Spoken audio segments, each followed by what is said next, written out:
presentation is going to be by Raleigh. It's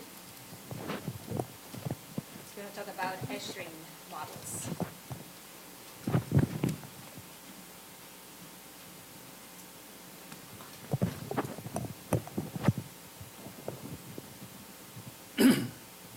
All right, this is going to be a very different kind of a talk here, a little bit more conceptual.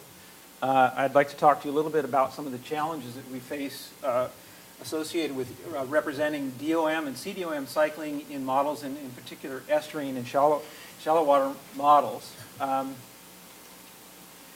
This is an example of what you might call a state-of-the-art DOM cycling model from a paper that I published with one of my students a few years ago, 6 years ago.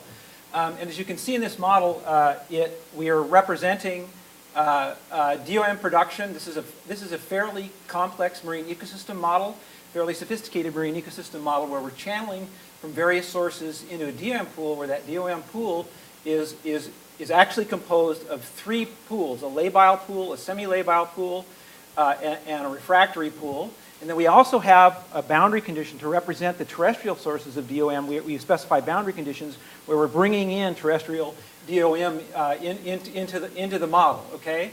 And so this is a pretty typical way you would construct a DOM cycling model, at least in current modeling technology. But I want to point out that there's some fundamental problems with this approach. And the first is that each of these DOM pools actually represents a really complex mixture of compounds, and as a result of that, the transformations between these pools are very poorly constrained.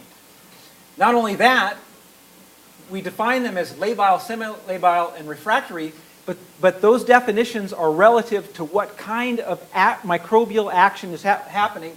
And so these here, for this model, were defined as microbial lability, but in fact, if you consider photochemical lability, the compounds that would be included in those pools would be completely different. So the definition of lability is relative. You'll also note that CDOM, important CDOM, isn't represented at all. And as I said, the terrestrial DOM supply is specified as a boundary condition, but that's very poorly constrained. We have to partition the terrestrial supply into these lability pools. And also, we have to partition the plant marine ecosystem supply into those lability pools, and those are also rather poorly constrained.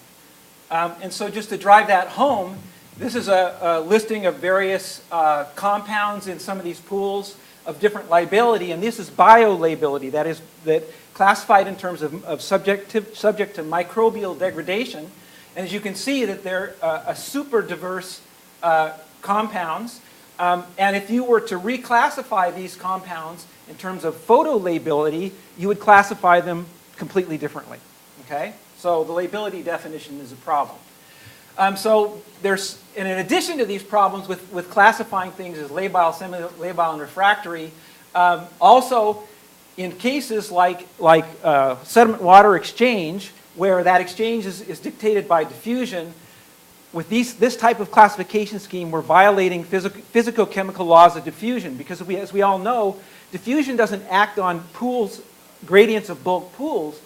Diffusion acts on gradients of individual compounds. So this is fundamentally wrong in terms of physicochemical diffusion, okay? And the only way to get it right is to explicitly model every single constituent of the CDOM and DOM and every single transformation explicitly.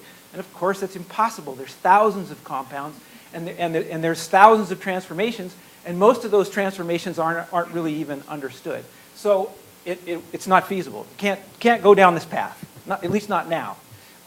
So what are we doing? Well, our solution to this problem is to try to construct a model that's informed by state-of-the-art understanding. And what we're doing in this model, which Blake is going to talk about after I speak, is that we are representing these pools in terms of molecular weight, a high molecular weight, strongly colored, more photolabile pool, a medium molecular weight, less colored, less photolabile pool, and a low molecular weight, low color or no color biolabel or subject to microbial degradation. And we are specifying terrestrial sources as supplying mainly the higher molecular weight constituents, and we're specifying planktonic sources that are mainly supplying the lower molecular weight constituents. And that's all I have to say, and Blake is going to tell you a little bit more about how we're applying this type of model.